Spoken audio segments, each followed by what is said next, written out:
ಕರ್ತನಲ್ಲಿ ಪ್ರೀತಿಯುಳ್ಳ ದೇವಜನರೇ, ತಮ್ಮೆಲ್ಲರಿಗೆ ಕ್ರಿಸ್ತಯೇಸುವಿನ ಸುಮಧುರ ನಾಮದಲ್ಲಿ ಪ್ರೀತಿಯಿಂದ ವಂದಿಸ್ತೇನೆ. ಕರ್ನಾಟಕ ದಕ್ಷಿಣ ಸಭಾ ಪ್ರಾಂತ್ಯದ ಬಿಷಪ್ನಾಗಿ ತಮ್ಮೆಲ್ಲರಿಗೆ ಕರ್ತನ ಪುನರುತ್ಥಾನದ ಹಬ್ಬದ ಶುಭಾಶಯವನ್ನ ನಾನು ತಿಳಿಸುವಂತವನಾಗಿದ್ದೇನೆ. ಈ ದಿನದ ಈ ವಿಶೇಷವಾದಂಥ ಆರಾಧನೆಗೆ ನೇಮಕವಾದಂಥ ವೇದವಾಕ್ಯದ ಭಾಗ ಅದು ಹಳೆ ಒಡಂಬಡಿಕೆಯಲ್ಲಿ 2ನೇ ಸಮುವೇಲನ ಗ್ರಂಥ 22ನೇ ಅಧ್ಯಾಯ 1ರಿಂದ 20 ವಚನಗಳು. ಸುವಾರ್ಥ ಭಾಗದಲ್ಲಿ ಮಾರ್ಕನ ಸುವಾರ್ತೆ 6ನೇ ಅಧ್ಯಾಯ 16ನೇ ಅಧ್ಯಾಯ 1ರಿಂದ 11 ವಚನಗಳು ಮತ್ತು ಪತ್ರಿಕಾ ಭಾಗದಲ್ಲಿ ಪೌಲನು ಕೊರಿಂಥದವರಿಗೆ ಬರೆದ ಮೊದಲನೇ ಪತ್ರಿಕೆ 15ನೇ ಅಧ್ಯಾಯ ವಚನ 20ರಿಂದ 28 ವಚನಗಳು. ಇದಕ್ಕೆ ಮೂಲ ಶೀರ್ಷಿಕೆ resurrection celebrating the boundless transformation ಅನ್ನುವಂಥದ್ದು. ಒಂದು ವೇಳೆ ಪುನರುತ್ಥಾನ ಬೇರೆ ಇಲ್ಲದ ರೂಪಾಂತರದ ಆಚರಣೆ ಅನ್ನುವಂಥ ಒಂದು ಶಿರೋನಾಮೆಯಲ್ಲಿ ಇವತ್ತಿನ ಧ್ಯಾನದ ಭಾಗ ಇದೆ. ಪುನರುತ್ಥಾನ ಬೇರೆ ಇಲ್ಲದ ರೂಪಾಂತರದ ಆಚರಣೆ ಅನ್ನುವಂಥದ್ದು. ಕರ್ತನಲ್ಲಿ ಪ್ರೀತಿಯುಳ್ಳ ದೇವಜನರೇ, ಪುನರುತ್ಥಾನದ ಹಬ್ಬ ಕ್ರೈಸ್ತರಿಗೆ ಹಬ್ಬಗಳ ಹಬ್ಬವಾಗಿ ಬಹಳ ಸಂತೋಷದಲ್ಲಿ ಆಚರಿಸಲ್ಪಡಬೇಕಾದಂಥ ಒಂದು ದೊಡ್ಡ ಸಂಭ್ರಮದ ಸಡಗರದ ಸಂಗತಿ. ಸಮಾಜದಲ್ಲಿ ಸಾಮಾನ್ಯವಾಗಿ ಕ್ರಿಸ್ತ ಜಯಂತಿ ಬಹಳವಾಗಿ ಗುರುತಿಸಲ್ಪಟ್ಟಂತ ಹಬ್ಬವಾಗಿದೆ. ಆದರೆ ಪುನರುತ್ಥಾನದ ಹಬ್ಬ ಅಷ್ಟಾಗಿ ಸಮಾಜದಲ್ಲಿ ಅಥವಾ ಲೋಕದಲ್ಲಿ ಗುರುತಿಸಲ್ಪಡಲಿಲ್ಲ. ಆದರೆ ಕ್ರೈಸ್ತ ಜೀವನದ ವಿಶ್ವಾಸದ ತಳಹದಿ ನಮ್ಮ ಕರ್ತನಾದ ಯೇಸು ಕ್ರಿಸ್ತನ ಪುನರುತ್ಥಾನದ ಈ ಹಬ್ಬವೇ ಆಗಿದೆ. ಪುನರುತ್ಥಾನ ಅನ್ನುವಂಥದ್ದು ಒಂದು ಜಯದ ಜೀವಿತ, ರೂಪಾಂತರಗೊಂಡಂಥ ಜೀವಿತ ಮತ್ತು ಹೊಸದನ್ನು ಕಂಡಂಥ ಜೀವಿತ ಎಂಬುದಾಗಿ ನಾವು ಅರ್ಥೈಸಬಹುದಾಗಿದೆ.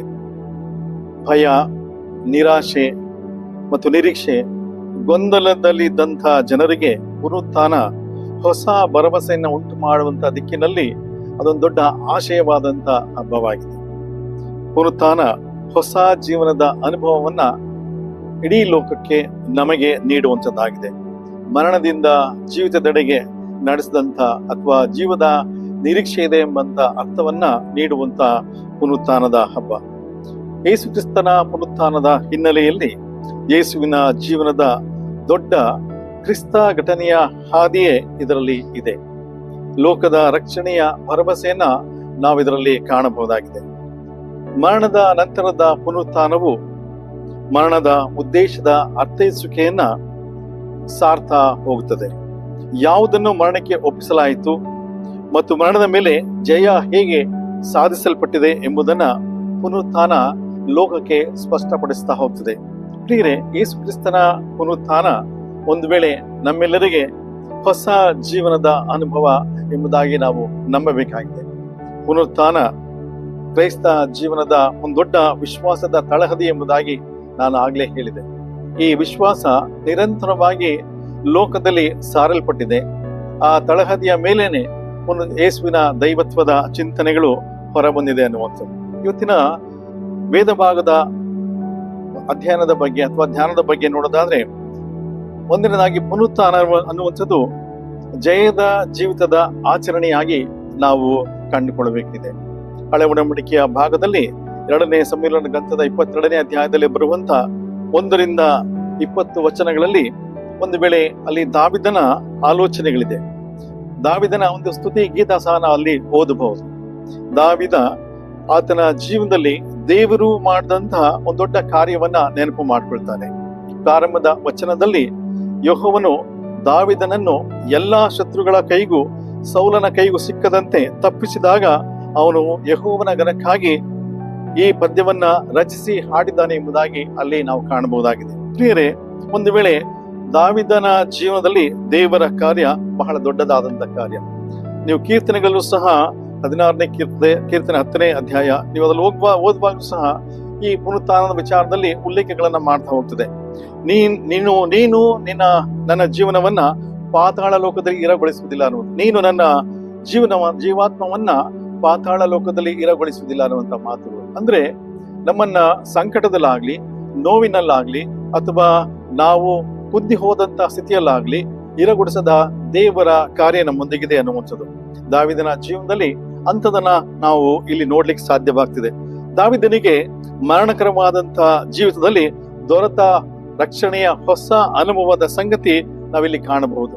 ಉದಾಹರಣೆಗೆ ಇದೇ 21ನೇ ಅಧ್ಯಾಯದ 15 ವರ್ಷದಲ್ಲಿ ನೋಡುವಾಗ ಅಲ್ಲಿ ಒಂದು ವೇಳೆ ಆತನು ಅನುಭವ ಮಾಡಿದಂತಹ ದೇವರ ಕ್ರಿಯೆಯನ್ನ ನಾವು ಕಾಣ್ತೇವೆ ಅಲ್ವಾ. ಅಲ್ಲಿ ಒಂದು ವೇಳೆ ಆತನ ಕೈ ಮೀರಿ ಹೋಗುವಂತ ಸ್ಥಿತಿಯಲ್ಲಿದ್ದಾಗ ದೇವರು ಜೊತೆಗಿದ್ದುಕೊಂಡು ಆತನ ಪರವಾಗಿ ಕಾರ್ಯ ಮಾಡಿದಂತ ಸ್ಥಿತಿ. ದಾವೀದನ ಅನುಭವ ದೇವರು ಬಂಡೆಯೋ ಕೋಟೆಯೋ ಆಗಿ ನನ್ನೊಂದಿಗಿದ್ದು ನನಗೆ ಹೊಸ ಜೀವನದ ಅನುಭವದ ರಕ್ಷಣೆಯನ್ನ ಕೊಟ್ಟಿದ್ದಾನೆ ಎನ್ನುವಂಥದ್ದು. 5-7 ವಚನವನ್ನ ನೀವು ನೋಡೋದಾದ್ರೆ ಅಲ್ಲಿ ಮರಣಕರವಾದಂತ ಪ್ರವಾಹದ ವಿಚಾರದಲ್ಲಿ, ಮರಣಕರವಾದಂತ ಊರ್ಲುಗಳ ವಿಚಾರದಲ್ಲಿ, ಒಂದು ವೇಳೆ ದೇವರನ್ನ ನಾನು ಪ್ರಾರ್ಥಿಸುವಾಗ ನನ್ನ ಜೊತೆಲಿದ್ದಂತ ದೇವರು ನನ್ನ ಶಬ್ದವನ್ನ ಕೂಗನ್ನ ಕೇಳಿ ನನ್ನನ್ನ ಹೊಸ ಜೀವನದ ಅನುಭವಕ್ಕೆ ನಡೆಸಿದ್ದಾನೆ ಎನ್ನುವಂಥದ್ದು. ಪ್ರಿಯರೇ, ಪುನರುತ್ಥಾನ ಅನ್ನುವಂಥದ್ದು ನಾನು ಕಳೆದುಕೊಂಡಂತ ಜೀವಿತದಿಂದ, ಅಂದ್ರೆ ಸಂದು ಹೋದಂತ ಜೀವನದಿಂದ ಹೊಸ ಜೀವನದ ಅನುಭವಕ್ಕೆ ನಡೆಸಲ್ಪಡುವಂತ ಸ್ಥಿತಿ. ಪುನರುತ್ಥಾನ ಒಂದು ವೇಳೆ ಕಳೆದ ದಿನಗಳು, ಸಮಯಗಳು ಮುಗಿದು ಹೋಗಿವೆ, ಆದ್ರೆ ಮುಂದೆ ಬರುವಂತ ಸಂಗತಿ ಅದು ನನಗೆ ಹೊಸ ಅನುಭವವನ್ನ, ಹೊಸ ಜೀವಿತವನ್ನ ಕಂಡುಕೊಳ್ಳಲಿಕ್ಕೆ ಸಾಧ್ಯವಾಗಿಸ್ಬೇಕು ಅನ್ನೋದು. ಈ ಮೂಲಕ ಒಂದು ವೇಳೆ ದೇವರ ವಾಕ್ಯ ನಮಗೆ ತಿಳಿಸುವಂಥದ್ದು ಪ್ರತಿಯೊಬ್ಬರಿಗೂ ರಕ್ಷಣೆಯ, ಜಯದ, ರೂಪಾಂತರದ ಜೀವಿತದ ಅನುಭವ ಇದ್ದೇ ಇದೆ. ಇದ್ದ ಸ್ಥಿತಿಯಿಂದ ನೂತನ ಸ್ಥಿತಿಗೆ ತರುವುದಕ್ಕೆ ದೇವರು ನಮ್ಮನ್ನ ಆಗಾಗ್ಗೆ ನಡೆಸ್ತಾ ಹೋಗೋದನ್ನ ನಾವು ಕಾಣ್ತಾ ಹೋಗ್ತೇವೆ.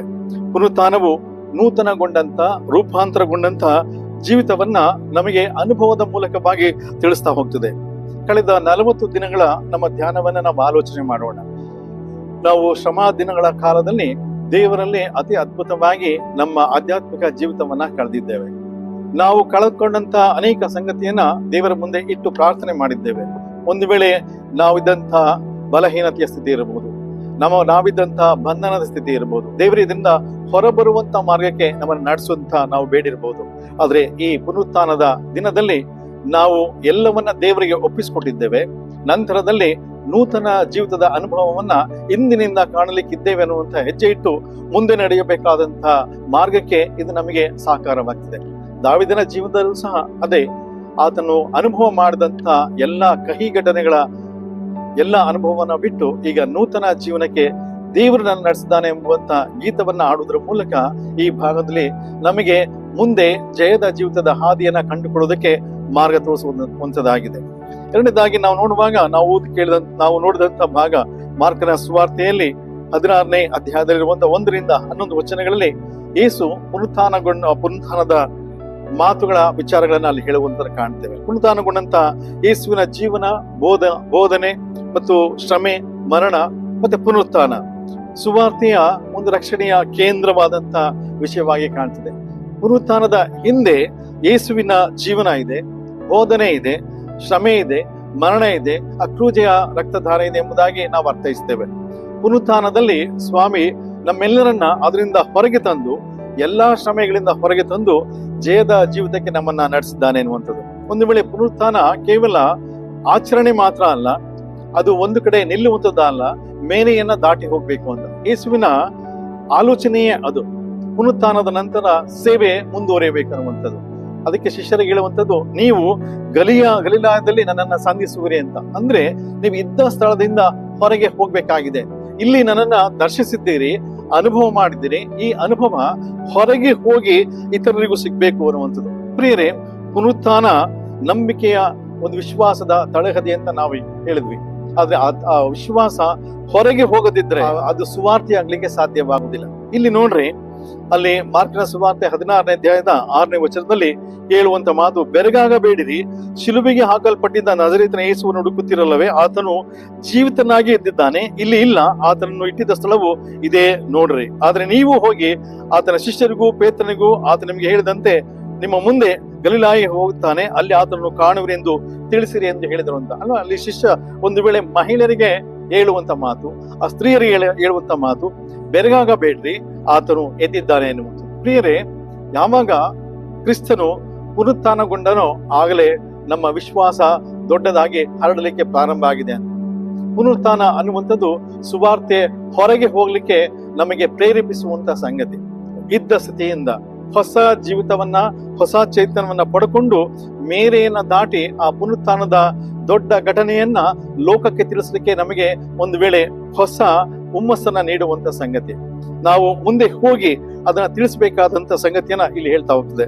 ಲೋಕದ ಮರಣದ ಸ್ಥಿತಿಗಾಗಿ ಶಿಲುಬೆಗೆ ಹಾಕಿಸಿಕೊಂಡಂತ ಯೇಸುವಿನ ಇಡೀ ಜೀವನ ಘಟನೆ, ಒಂದು ವೇಳೆ ಲೋಕದ ಮರಣದ ಸ್ಥಿತಿಯಿಂದ ನಮ್ಮನ್ನ ಜಯದ ಜೀವಿತಕ್ಕೆ ನಡೆಸಿದಂತ ಯೇಸುವಿನ ಆ ದೊಡ್ಡ ಘಟನೆಯನ್ನ ಲೋಕಕ್ಕೆ ಸಾರುವಂತ ಸ್ಥಿತಿ ಇದೆ.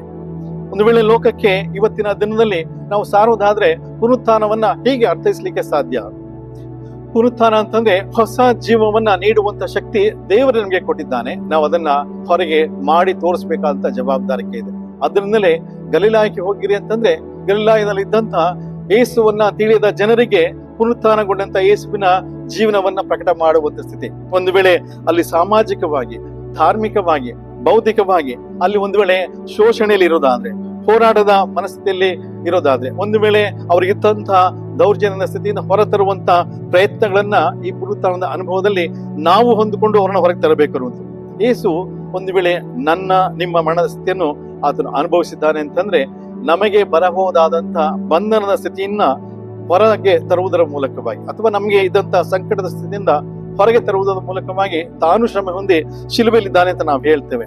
ಅದರಿಂದ ಪುನರುತ್ಥಾನ ಸಿಕ್ಕಿದೆ ಅಂತ ಹೇಳ್ತೇವೆ. ಪುನರುತ್ಥಾನ ಒಂದು ವೇಳೆ ಇಂಥದಕ್ಕೆ ನಡೆಸ್ತಾ ಹೋಗ್ತೇವೆ.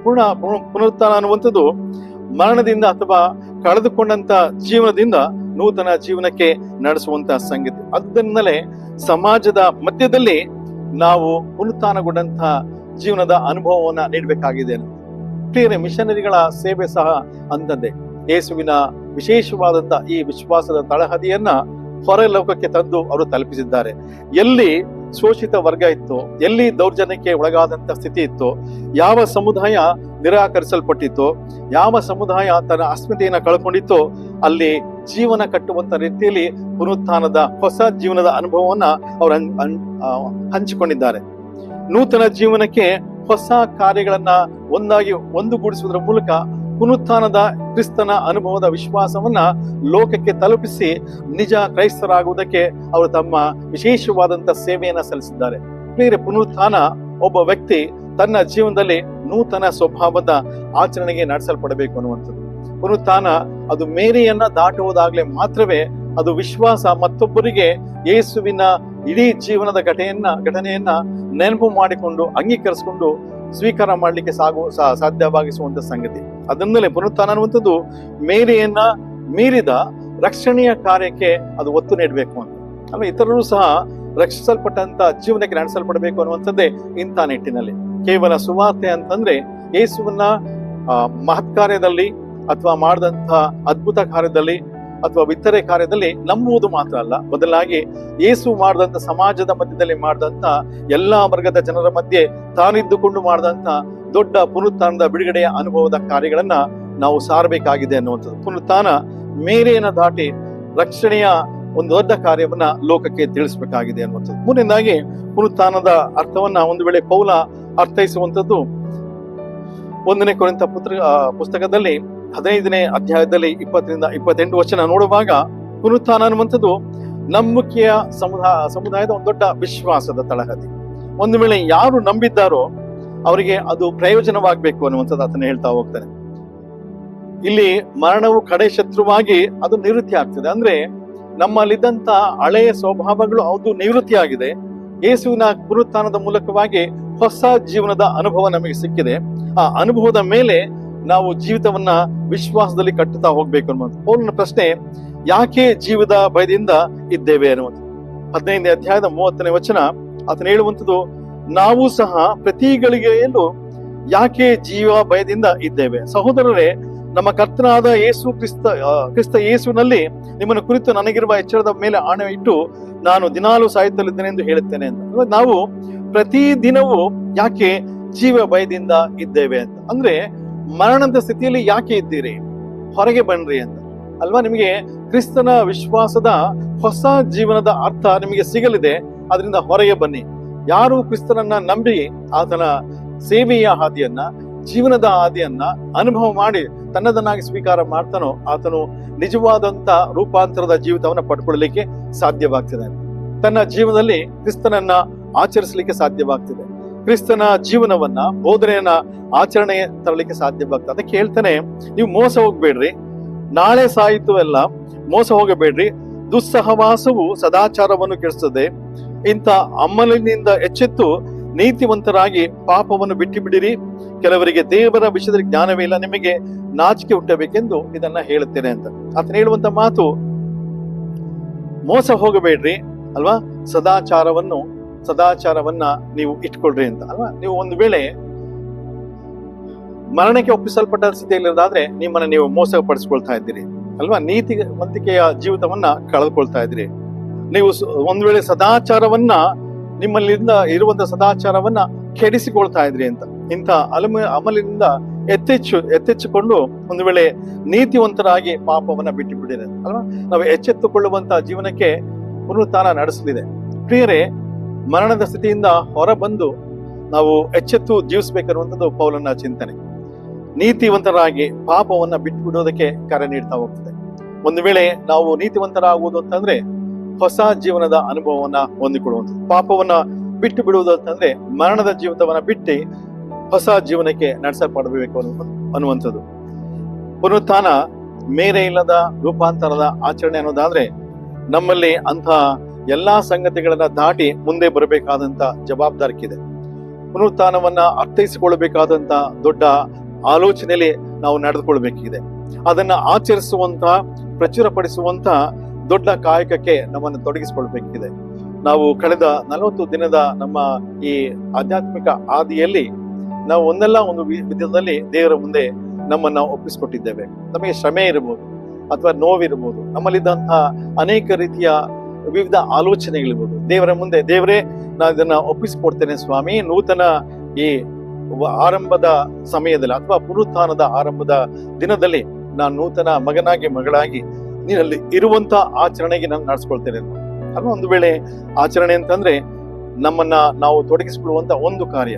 ಪುನರುತ್ಥಾನದಲ್ಲಿ ನಾವು ಆತನ ಮೇರೆಯನ್ನ ದಾಟಿ ಹೋಗುವಂತ ಆಚರಣೆಗೆ ಇದ್ದೇವೆ ಅಂತಂದ್ರೆ, ಒಂದು ವೇಳೆ ಯೇಸು ಹೇಳಿದಂತ ತನ್ನ ಶ್ರೇಷ್ಠವಾದಂತ ಸುವಾರ್ತೆಯನ್ನ ಹೊತ್ತುಕೊಂಡು ಮೇರೆಯನ್ನ ದಾಟಿ ಆತನ ಜೀವಿತವನ್ನ ನಾನು ಹೊಂದಿ ಮತ್ತೊಬ್ಬರಿಗೆ ಹಂಚಬೇಕು ಅನ್ನೋದು ಆಚರಣೆ ಅಂತಂದ್ರೆ, ನಾನು ಆಚರಿಸಿಕೊಂಡು ಮತ್ತೊಬ್ಬನಿಗೆ ಹಂಚುವಂತ ಕಾರ್ಯಕ್ಕೆ ಮುಂದಾಗಬೇಕು ಅನ್ನೋದು.